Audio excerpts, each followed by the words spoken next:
شوال کے 6 روزوں کی کیا فضیلت ہے؟ کیا شوال کے 6 روزے رکھنے سے پورے سال کے روزوں کا ثواب ملتا ہے؟ نبیل صاحب انڈیا سے. جی ہاں، حدیث میں آتا ہے من صام رمضان ثم اتبعہ ستا من شوال کان ذلک من صیام الدہر او کما قال صلی اللہ علیہ وسلم. اور یا دوسری روایت میں یا صحیح الفاظ پورے یوں ہیں فذلک صیام الدہر، تو دہر سے مراد سال ہے. تو آپ صلی اللہ علیہ وسلم نے فرمایا جس نے رمضان کے پورے روزے رکھے اس کے بعد پھر 6 روزے شوال میں اس نے رکھے اس کے بعد، تو فذالک صیام الدہر، یہ پورے سال کے روزوں کے برابر ہے. تو اس کی بڑی فضیلت ہے، رکھنا چاہیے. شوال کے روزے الگ الگ رکھ سکتے ہیں کیا؟ شوال کے روزے اکٹھے رکھنا ضروری ہے یا الگ الگ بھی رکھ سکتے ہیں؟ عمر فاروق کراچی سے الگ الگ بھی رکھ سکتے ہیں. عمر فاروق صاحب اکٹھے ضروری نہیں ہیں. شوال کا روزہ دعوت کی وجہ سے توڑنا. میں نے شوال کا روزہ رکھا ہوا تھا، مجھے ایک دعوت پر بعض ساتھیوں نے کہا کہ نفلی روزہ توڑنا جائز ہے، میں نے توڑ دیا، کیا میرا یہ عمل صحیح تھا اور کیا مجھ پر قضا واجب ہے یا نہیں؟ محمد انور کراچی سے. بلا وجہ نفلی روزہ توڑنا بھی جائز نہیں ہے، لیکن اگر معقول وجہ ہو، جیسے دوستوں نے دعوت کی، اب آپ کا یہ ہے کہ اگر دعوت قبول نہیں کی وہ ناراض ہو جائیں گے، تو ایسی صورت میں آپ روزہ توڑ سکتے ہیں، لیکن بعد میں اس کی قضا کرنی پڑے گی، کیونکہ قرآن کہتا ہے یا ایھا الذین آمنوا لا تبطلوا اعمالکم، اپنے اعمال کو ضائع مت کرو. تو اب ایک دفعہ رکھ لیا تو اب اس کو ٹھیک ہے، کسی وجہ سے توڑ دیا تو اب بعد میں دوبارہ رکھیں اس کو، واجب. ایام 20 کے روزوں کی فضیلت. ایام 20 کے روزوں کی کیا فضیلت ہے؟ محمد ندیم کراچی سے. حدیث میں ایام 20 کے روزوں کے بارے میں آتا ہے جس نے ایام 20 کے روزے رکھے پورے مہینے کے روزوں کے برابر ہیں، کیونکہ ایک نیکی 10 نیکیوں کے برابر، تو 3 روزے ایک روزہ 10 روزوں کے برابر، تو 3 روزے 30 روزوں کے برابر. تو یہ فضیلت ہے ایام 20 کی، رکھنا چاہیے. قضا روزوں سے پہلے شوال کے روزے رکھنا. رمضان کے روزے اگر باقی ہوں تو ان کی قضا سے پہلے شوال کے روزے رکھ سکتے ہیں. رضوان صاحب کویت سے. جی ہاں، رکھ سکتے ہیں، کوئی حرج نہیں ہے، بشرطے کہ یقین ہو کہ قضا بھی جلدی سے مکمل کر لوں گا. شوال کے روزوں میں قضا روزوں کی نیت کرنا. رمضان کے روزوں کی قضا شوال کے 6 روزوں یا ذی الحجہ کے 9 روزوں میں پوری کر سکتے ہیں. سیدہ فاطمہ کراچی سے. نہیں کر سکتے. رمضان کے روزوں کی قضا رمضان کے روزوں ہی کی نیت سے ہوگی، اس میں شوال کے 6 روزے یا ذی الحجہ کے 9 روزے نہیں آ سکتے اس میں. منت کے روزوں میں قضا روزوں کی نیت کرنا. کیا منت کے روزے میں رمضان کے قضا روزے کی نیت کر سکتے ہیں؟ حمنا خان. جی نہیں کر سکتے. منت کے روزے بالکل الگ ہوں گے، رمضان کے قضا روزے بالکل الگ ہوں گے. عید کے بعد صدقہ فطر ادا ہو جائے گا. عید تک کوئی مستحق تلاش کرنے کے باوجود نہ ملے تو عید کے بعد ادا کرنے سے صدقہ فطر ادا ہو جائے گا. تنویر خان انڈیا سے. جی ادا ہو جائے گا، کوئی حرج نہیں ہے اس میں. بہتر تو یہ کہ اس سے پہلے دیں. مرحوم کی طرف سے روزے رکھنا. کوئی شخص فوت ہو جائے اور اس کے ذمے روزے باقی ہوں تو کیا اس کے وارث کی طرف سے روزے رکھ سکتے ہیں؟ شمس الحق دبئی سے. اس بارے میں دلائل متعارض ہیں. راجح بات یہی ہے ہماری نظر میں کہ نہیں رکھ سکتے روزے. ہاں، اس نے روزہ رکھنے کی، روزے کے فدیے کی وصیت کی ہو، میت نے اگر وصیت کی ہو تو پھر 1/3 مال میں سے اس وصیت کو پورا کیا جائے گا، اور اگر وصیت نہیں کی تو پھر فدیہ بھی نہیں دیا جائے. یہ فدیہ دینا بھی لازم ہے. ساری زندگی کے روزوں کا کفارہ کیا ہے؟ اگر کوئی شخص فوت ہو جائے اور اس کے ذمے ساری زندگی کی نمازیں اور روزے ہوں تو اس کے لیے کیا کیا جائے؟ کیا اس صورت کے لیے کوئی ہیلہ وغیرہ ہے؟ زینت علی. کوئی ہیلہ نہیں ہے، بس توبہ استغفار کریں. اگر اس نے وصیت کی تھی فدیے کی تو وصیت پوری کر دی جائے، اگر وصیت بھی نہیں کی تھی بس توبہ استغفار کیا جائے. اس کے لیے روزے کے فدیے کی رقم کہاں خرچ کی جائے؟ مرحوم والدین کے روزے یا نماز کے فدیے کی رقم کن مصارف میں خرچ کی جا سکتی ہے؟ تعمیر مسجد یا مدرسہ میں، یا کسی غریب سگے یا دور کے رشتہ دار کو دی جا سکتی ہے. شوکی صاحب کراچی سے. جناب، فدیے کی رقم کا مستحق وہی ہے جو زکوٰۃ کا مستحق ہے. اس میں مالک بنانا ضروری ہے غریب کو، تو قریبی رشتہ دار کو بھی دے سکتے ہیں، کوئی بھی غریب مسکین ہو اس کو دے سکتے ہیں، مدرسوں میں بھی دے سکتے ہیں، بشرطے کہ مدرسے کی انتظامیہ پر اطمینان ہو کہ یہ زکوٰۃ کے مستحقین میں یہ رقم خرچ کرے گی. تو جہاں زکوٰۃ خرچ ہو سکتی ہے وہاں روزے اور نماز کے فدیے کی رقم خرچ ہو سکتی ہے. اچھا بھائی، 8 سال کے سجدہ تلاوت کی قضا کا طریقہ. اگر کسی شخص نے پچھلے 8 سالوں سے اب تک لا علمی کی وجہ سے سجدہ تلاوت ادا نہ کیا ہو تو کیا حکم ہوگا؟ عرفان صاحب دبئی سے. ادا کر لے، اندازہ لگا لے کہ کتنے سجدے ہوں گے میرے ذمہ. بہت زیادہ 1000 ہوں گے، 2000 ہوں گے، تو روزانہ 4 5 6 7 8 10 سجدے کر لے، انشاءاللہ تھوڑے دنوں میں پورے ہو جائیں گے. تو کوئی بہت زیادہ ٹائم تو نہیں لگتا سجدہ کرنے میں. اور ثواب کتنا ہے سجدہ کرنے کا؟ حدیث میں آتا ہے جو ایک سجدہ کرتا ہے اللہ اس کا ایک درجہ بلند کرتا ہے اور ایک گناہ اللہ اس کا معاف کرتا ہے. سب سے پہلی صفت الذین هم فی صلاتهم خاشعون. ایمان والے لوگ نماز ٹرخاتے نہیں ہیں بلکہ خشوع اور خضوع سے پڑھتے ہیں. آج سے عزم کرو نماز کو ٹرخانا نہیں ہے، نماز دھیان لگا کے پڑھنی ہے. خوب سمجھ لو، نماز میں دھیان لگانے کی کوشش کرنا تو ضروری ہے، دھیان کا لگنا فرض نہیں ہے. کیونکہ وہمی لوگ پھر ٹینشن میں آتے ہیں، ابے دماغ ہی نہیں لگ رہا، دماغ ادھر ادھر گھوم رہا ہے، یار یہ کیا ہے؟ ابے چھوڑو، تمہارے ذمہ جو اللہ نے کام لگایا تم وہ کرو، لگانے کی کوشش کرو، لگ جائے ٹھیک ہے، نہیں لگے تو اللہ کیا کرے گا؟ قبول کر لے گا. زیادہ ٹینشن نہیں لو. سمجھتے ہو کہ نہیں سمجھتے؟ تو اپنا کام ہے غلاموں کی طرح جو کام لگایا نا وہ کرو کام. ایک صاحب مجھے کہنے لگے میرا مزہ ہی نہیں آ رہا نماز میں، مزہ ہی نہیں آ رہا. میں نے کہا اچھا تم مجھے بتاؤ، تمہارا باس تمہیں کوئی کام کہتا ہے کہ یہ چیک جا کے نا بینک سے کیش کرا کے لے آ، آپ کہتے ہو یار مزہ ہی نہیں آ رہا، بھائی ویڈیو نہیں بنائے لکھا ہوا ہے نا، آپ کہتے ہو یار مزہ ہی نہیں آ رہا. میں گیا، وہ فیلنگ ہی نہیں ہو رہی کہ باس کی خدمت کر رہا ہوں، ثواب مل رہا ہے یا پیسے ملیں گے تنخواہ، وہ فیلنگز ہی پیدا نہیں ہو رہی. اب آپ گئے اور چیک کے بغیر واپس آ گئے. سر وہ اصل میں ایکچولی جو موٹیویشن چاہیے نا جو کام کرنے کے لیے، وہ موٹیویشن نہیں مل رہی. وہ ایک تھپڑ لگائے گا کھینچ کے آپ کو، بولے گا تیرے کو جو کام دیا تھا وہ تو نے کیا کہ نہیں کیا، فیلنگ ویلنگ گئی تیل لینے. تو اسی طرح اللہ نے جو ہمارے ذمے کام لگایا ہے نا، وہ کام لگائے نماز پڑھو اور دل لگانے کی کوشش کرو، بس. لگے نہ لگے یہ ہمارا مسئلہ نہیں ہے، کیونکہ لوگ چھوڑ دیتے ہیں یار نماز میں کیا فائدہ، دل ہی نہیں لگ رہا، دماغ ادھر ادھر بٹتا ہے، تو یار ایسی نماز کا کیا فائدہ. ابے تیرے ذمے خدا نے نماز لگائی ہے، تجھے پڑھنا پڑے گی، اور نماز پڑھ، سلام پھیر، پتلی گلی سے نکل. تو فرض پورا کرنا ہے ہم نے ہر صورت میں. ان چکروں میں نہ پڑا کرو کہ دل لگ رہا ہے کہ نہیں لگ رہا. سمجھتے ہو؟ تو اللہ نے فرمایا جو خشوع پیدا کرتے ہیں وہ لوگ جو ہم عن اللغو معرضون. دوسری صفت ایمان والوں کی لغویات سے بچتے ہیں، فضول کاموں سے بولو بچتے ہیں. فضول کام اسے کہتے ہیں جس کا نہ دنیا میں کوئی فائدہ ہو اور نہ آخرت میں کوئی فائدہ. پب جی کھیل رہے ہیں آپ، نہ دنیا میں فائدہ نہ آخرت میں فائدہ. فٹ بال کھیل رہے ہیں، فائدہ ہے، آپ کی صحت کیا ہوگی، اچھی ہوگی. اسٹیمنا فٹ بال سے ایسا بڑھتا ہے، بنتا ہے کہ آدمی خود فٹ بال بن جاتا ہے تھوڑے دنوں میں. ادھر جا رہا ہے ادھر جا رہا ہے ادھر جا رہا ہے، ایسے ہو جاتا ہے، بشرطے کہ کپڑے پورے پہنے ہوئے ہوں، 2-3 اسٹیکر نہ چپکائے ہوئے ہوں باڈی پہ، ٹھیک ہے نا، پراپر ڈریس میں. فٹ بال ایک ایسی چیز ہے آخرت کا ہو، اگر نیت اچھی ہوگی تو آخرت کا بھی فائدہ ہوگا کہ میں صحت بنا رہا ہوں تاکہ میں اللہ کی عبادت کر سکوں، لوگوں کے کام آ سکوں، تو آخرت کو بھی فائدہ. نیت نہیں ہے تو کم از کم دنیا کو تو فائدہ ہوگا نا، آپ کی دنیا سنورے گی. اب یہ جو رمضان میں راتوں کو لڑکے کرکٹ کھیل رہے ہیں، میرا ایک بیان بڑا چل رہا ہے، اس سے لڑکوں کو بڑی موٹیویشن ملی ہے کہ اور کھیلو رات میں. وہ بیان میں نے اس پہ نہیں کیا کہ اس پہ کلپ بنانا لازمی کہ پوری بات بتانا. وہ بیان میں نے اس پہ نہیں کیا ہے کہ کھیلو، بلکہ میں نے ایک تھوڑی سی تعریف کی ہے. چلو یار پب جی سے کیا ہے، اچھا ہے، چلو دن سو کے گزار لیتے ہیں، روزہ تو رکھ لیتے ہیں نا، تو some thing is better than nothing. لیکن اصل جو کام ہے نا میرے بھائی رمضان میں، وہ کام ہے کوشش کریں رات کو تھوڑا سا وقت نکال کے تہجد پڑھ لیں اور اللہ سے دعائیں مانگ لیں. کرکٹ پورے سال کھیلا جا سکتا ہے، یہ جو چانس اللہ نے جو پیکج رمضان میں چل رہا ہے نا، تہجد، تراویح اور دعاؤں کا، یہ والا پیکج بعد میں نہیں ملے گا. تہجد تو پڑھ سکتے ہیں بعد میں بھی، وہ فضیلت نہیں ہوگی جو رمضان میں ہوتی ہے. دعائیں بعد میں بھی قبول ہوتی ہیں، وہ اس طرح نہیں جیسی رمضان میں قبول ہوتی ہیں. تو اس لیے جو نوجوان لڑکے ساری رات کرکٹ کھیل رہے ہیں، بھائی کھیل لیں لیکن تھوڑا سا ٹائم اللہ کے لیے بھی بولو نکال لیں. دوسری بات یہ کہ کوئی بھی کھیل اس طرح سے کھیلنا کہ اہل محلہ کو تکلیف ہو، تکلیف دینا تو کسی صورت میں جائز نہیں. بعض اہل محلہ کی طرف سے شکایتیں آئی ہیں، کراچی میں دور دور سے لوگوں کے میسج آئے کہ آپ نے کرکٹ کھیلنے کے اور فضائل رمضان میں بیان کر دیے، ہمارا ناک میں دم کر کے رکھا ہوئے لڑکوں نے، ہمیں سونے نہیں دیتے، ہم جب سوتے ہیں تو وہ چیخو پکار کی آواز، ہماری نیند غائب. تو میں نے کہا یہ تو پولیس کنٹرول کرے گی، بھائی تھانے میں رپورٹ کرو، اس کا میرے بیان سے کوئی تعلق. میں نے تو ایک جرنلی ایک نارملی بات بیان کی ہے، یہ تو مینجمنٹ کا کام ہوتا ہے نا.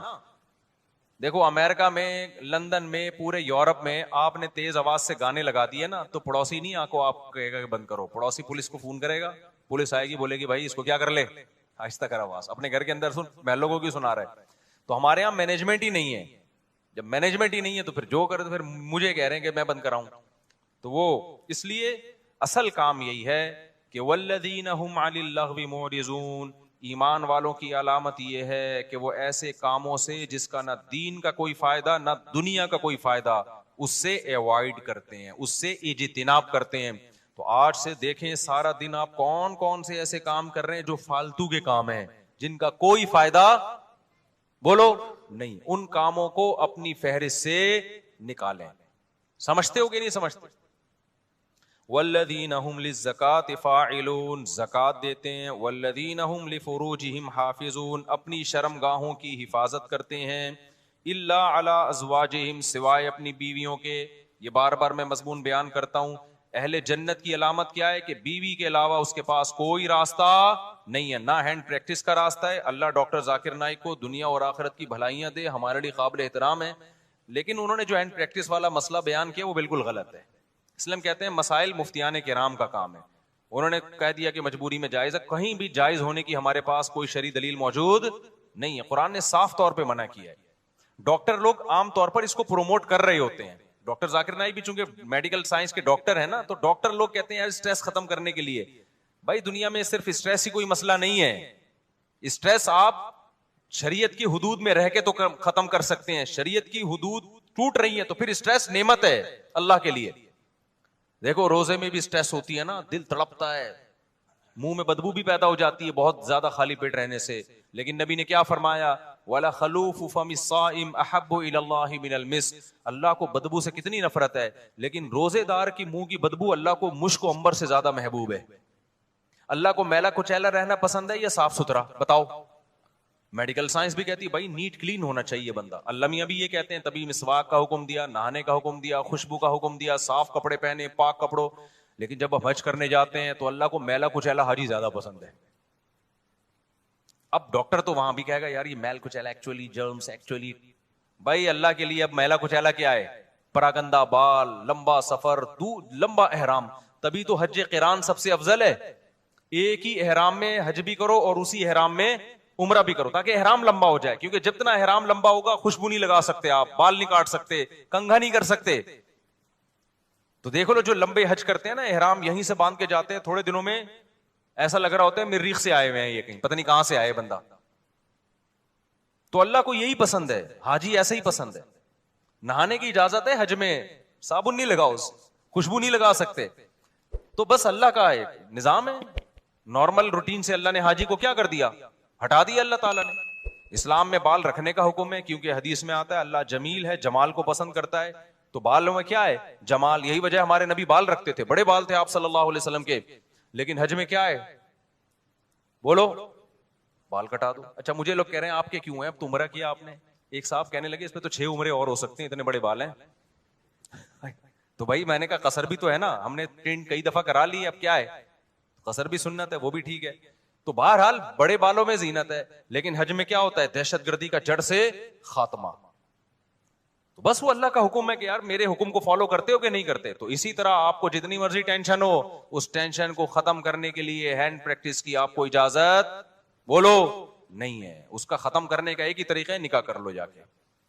مجبور ہو کے کرو گے, کسی کا بھلا تو ہو جائے گا نا, کسی کی بچی کا, کسی عورت کو ٹھکانہ تو مل جائے گا نا. تو اس لیے ڈاکٹر ذاکر نائک بہت قابل احترام, اللہ بہت دین کا کام لے رہا ہے, مگر یہ مسئلہ بالکل صحیح نہیں بیان کیا. ایک تو 3 طلاق کا مسئلہ بھی انہوں نے غلط بیان کیا, وہ بعد میں اب ان کی رائے ویسی رہی بھی نہیں ہے, اس میں لچک پیدا ہو گئی ہے. تو لوگوں نے بہت دفعہ ایسا کیا, 3 طلاقیں دے کے جی ڈاکٹر ذاکر نائک کا کلپ آیا تو بیویوں کو رکھ لیا. میں نے بار بار بتایا یہ حرام ہے. 3 طلاق قرآن نے بیان کیا, حدیث نے بیان کیا, صحابہ کا اجماع ہے, 3 ہوتی ہیں, بیوی حلال نہیں ہوگی. خدا کے غضب کو مت دعوت دو. ڈاکٹر ذاکر نائک قابل احترام ہے, لیکن ابو حنیفہ سے زیادہ علم نہیں ہے ان کے پاس, امام شافعی سے زیادہ علم نہیں ہے, امام مالک سے زیادہ علم نہیں ہے, احمد بن حنبل سے زیادہ علم نہیں ہے. ڈاکٹر ذاکر نائک بخاری کے حوالے دے رہے ہیں اور احمد بن حنبل بخاری کے استاذ ہیں. سمجھ میں آ رہی ہے بات کہ نہیں آ رہی؟ امام بخاری کے استاذ ہیں احمد بن حنبل, امام شافعی احمد بن حنبل کے استاذ ہیں, امام محمد امام شافعی کے استاذ ہیں, امام ابو حنیفہ امام محمد کے استاذ ہیں, اور امام مالک بقیہ 3 اماموں کے استاذ ہیں. اور یہ تابعین تبع تابعین کے دور کے لوگ ہیں. پوری امت نے ان پہ اعتماد کیا ہے, اور اس وقت اعتماد کیا ہے جب یہ 2 نمبریاں نہیں تھیں, اس طرح کے منجن نہیں بک رہے تھے مارکیٹ میں. نیک لوگ تھے, پرہیزگار لوگ تھے, وہ خود صاحب علم تھے. اس وقت جن لوگوں پر اعتماد کیا گیا نا, تو مسائل میں وہ لوگ زیادہ قابل اعتماد ہیں. آج کے اسکالرز کی ہر بات نہیں لی جائے گی. سمجھتے ہو کہ نہیں سمجھتے ہو؟ تو اچھا میرے بھائی ہم چلتے ہیں آگے. اچھا ڈاکٹر ذاکر نائک بیچارے, انہیں وہ مسائل بتانا بھی چھوڑ دیں, لیکن پبلک نے ان کو چھوڑا نہیں. جب بھی کوئی جاتا ہے حضرت آپ مسائل نہ بتایا کریں, وہ کہتے ہیں بھائی میں نہیں بتاتا یار.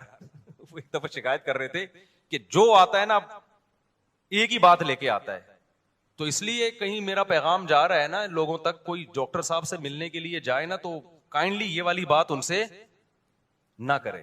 جائے تمیز سے ملاقات کرے, سلام دعا کرے, اور ان کے ادارے کے لیے کوئی تعاون کرنا ہے تو تعاون کرے, اور پتلی گلی سے آ جائے. جو جا رہا ہے کہ حضرت آپ نے وہ مسئلہ بیان کیا تو وہ مسئلہ بیان کیا, وہ کہہ رہے بھائی مجھے چھوڑ دو یار میرے حال پہ, چلو آگے میرے بھائی.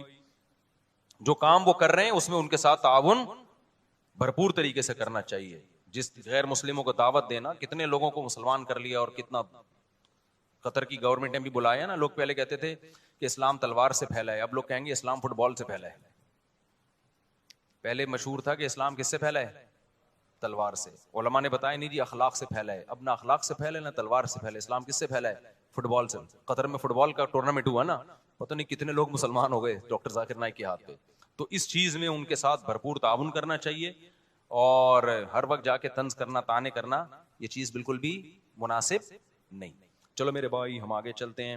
تو اللہ میاں نے یہاں پر بتایا کہ اپنی شرمگاہوں کی حفاظت کرتے ہیں, یعنی اپنی خواہش پوری نہیں کرتے سوائے اپنی بیویاں اور باندیوں سے. باندیوں کا سیٹ اپ آج کل کیا ہو گیا ہے, ختم. بین الاقوامی معاہدہ ہے, اب کوئی کسی کو باندی نہیں بنا سکتا. کوئی عورت آ کے باندی بننا بھی چاہے نا کہ میں آج سے آپ کی غلام ہوں, لونڈی ہوں, نہیں ہو سکتا. یہ سمجھتے ہو اسلام نے آزاد عورت کو یہ رائٹ ہی نہیں دیا کہ وہ کسی کی باندی بن جائے. وہ صرف جنگوں میں قید ہوا کرتی تھی, اور پوری دنیا میں یہ تھا کہ یہ معاہدہ تھا. اب وہ پوری دنیا میں معاہدہ ہو گیا ہے کہ اب جنگوں میں جو قید ہوگی وہ باندی نہیں بنے گی. تو اسلام نے معاہدے کی پابندی کا حکم دیا ہے, سمجھتے ہو, کیونکہ اسلام میں کوئی لازمی حکم نہیں تھا باندی بناؤ. تو اس لیے اب آپ کے پاس ایک ہی آپشن رہ گیا ہے. وہ آپشن کیا رہ گیا ہے, بیوی. تو 4 شادیوں کی اتفاق سے اللہ نے اجازت دی ہوئی ہے. وہ مجھے نہیں برا بلا کہا کروں, وہ اللہ نے دی ہوئی ہے عدل کی شرط کے ساتھ, حقوق کی برابری کے ساتھ. تو وہ آپ اگر کرنا چاہیں تو میری طرف سے مجھے کوئی شکایت آپ سے بالکل بھی نہیں ہوگی. مجھے, میں کون ہوتا ہوں, اللہ کو نہیں ہوگی. جب اللہ کو نہیں ہوگی تو سوسائٹی گئی تیل لیں, سوسائٹی کی ایسی کی تیسی. اچھا میرے بھائی ایسی کی تیسی کا وہ بنا لینا. آگے اللہ تعالیٰ فرماتے ہیں والذین هم لاماناتهم وعهدهم راعون. یہ بہت اہم آیت ہے یار, یہ بہت اہم آیت ہے. کاش یہ چیز مسلمانوں میں آ جائے, امانتوں اور معاہدوں کی پابندی, ایگریمنٹ کی بولو پابندی. امانت کا مطلب کوئی بھی عہدہ آپ کو دیا گیا ہے, آپ پہ اعتماد کر کے آپ اس کو ذمہ داری سے پورا کریں. آپ نے جب کسی سے کوئی ایگریمنٹ کر لیا, اسٹیٹ ایجنٹ کتنے 2 نمبر ہوتے ہیں سوائے ان کے جو میرا بیان سن رہے ہیں. کل میرے پاس کیس آیا, جمعے کو, چند دن پہلے جمعے کو کیس آیا, کتنے ایڈوانس میں دے دیا, سودا بک ہو گیا. اب کسٹمر کو, ویسے تو اسٹیٹ ایجنٹ الو بنا رہے ہوتے ہیں, کسٹمر بھی بنا رہے ہوتے ہیں. اب کیا ہے کہ جی دوسرا زیادہ اچھا مل گیا تو ادھر سے زبان چینج کر کے اس سے معاملہ کرنا شروع کر دیا. بہت 2 نمبریاں ہو رہی ہیں پیسوں کے معاملے میں. مسلمان سیدھا نہیں. اسٹیٹ ایجنٹ کیا کرتا ہے, آپ سے پیسے لیے, کوئی اچھا پلاٹ ملے گا آپ کو دوں گا, اچھا ملے نا تو نیت چین, ابے اس کو کیوں دوں, خود نہ رکھ لوں میں. حالانکہ معاہدہ کس سے ہوا تھا, آپ سے معاہدہ ہوا تھا. 2 نمبریاں ادھر سے گھسیٹو ادھر سے گھسیٹو. آپ نے جب مالک مکان سے گھر لیا کرائے پر, آپ نے معاہدہ یہ کیا تھا 1 سے لے کے 5 تاریخ تک میں کرایہ, عام طور پہ 5 تک دے دیا جاتا ہے. آپ نہیں دے رہے 5 تاریخ کو کرایہ, اس کا فون آ رہا ہے بھائی کرایہ کیوں نہیں دیا. آپ چلو اب دے دیتا ہوں میں. معاہدہ تو توڑ دیا نا آپ نے, معاہدہ 5 کا ہوا تھا. اب وہ کال کر کے کیوں بتا رہا ہے آپ کو, نہیں آئی بات. جو کام آپ کا تھا وہ کیوں, بیت الخلا جب جانا ہوتا ہے دوسرا بتا رہا ہوتا ہے, سر آپ 24 گھنٹے ہو گئے ابھی تک واش روم نہیں گئے, کائنڈلی اب آپ چلے جائیں. آپ کی ضرورت ہے نا واش روم, جب آپ کو تقاضا ہوتا ہے آپ کسی سے مشورہ لیتے ہو یا ڈاکٹر کہے گا فوراً جاتے ہو. تو یہ جو آپ کا ایگریمنٹ ہوا نا کہ گھر میں استعمال کروں گا اور کرایہ میں اتنے دن دوں گا, اتنے دن تک دے دوں گا, تو اب جب اتنے دن گزر گئے تو یہ ذمہ داری کس کی ہے, آپ گناہگار ہو رہے ہو, آپ گناہگار ہو رہے ہو, آپ کو دینا پڑے گا اس کو, اس کے کال کیے بغیر. سمجھتے ہو کہ نہیں سمجھتے ہو. آپ کسی اسکول میں ٹیچر ہو, آپ کا ایگریمنٹ ہوا تھا کہ آپ بچوں کو پڑھاؤ گے اور تنخواہ لو گے, آپ پڑھا رہے نہیں ہو, تنخواہ پوری لے رہے ہو. یہ معاہدے کی خلاف ورزی ہے یا نہیں ہے. کسی سیاستدان نے ووٹ لیے اس بیس پہ کہ میں یہ کروں گا میں یہ کروں گا, ووٹ لے کے جیت گیا, اب نہ یہ کر رہا ہے نہ وہ کر رہا ہے, پوری قوم اس میں مبتلا ہے, کوئی بھی مستثنا نہیں ہے. تو یہ بہت بڑا المیہ ہے, بہت بڑا المیہ ہے. تو معاہدوں کی پاسداری کرنی پڑے گی آپ کو, مذہب کا حکم ہے. والذین هم علی صلواتہم یحافظون, اور وہ لوگ اپنی نمازوں کی حفاظت کرتے ہیں. نماز کو اللہ نے 2 دفعہ ذکر کیا. پہلے کہا خشوع و خضوع سے پڑھتے ہیں, اب کہا کیا کرتے ہیں, حفاظت. حفاظت کا مطلب پتہ ہے کیا ہے, ٹائم پہ پڑھنا. کیونکہ ٹائم گزار دیا تو ضائع کر دیا آپ نے, ٹائم گزار دیا تو کیا کر دیا, ضائع کر دیا. انہی آیتوں کی وجہ سے امام ابو حنیفہ سفر میں 2 نمازیں اکٹھی پڑھنے کے قائل نہیں ہیں, کیونکہ قرآن کہہ رہا ہے کہ اپنی نمازوں کی حفاظت. حفاظت کا مطلب کیا ہے؟ ایک صاحب نے کہا کہ قرآن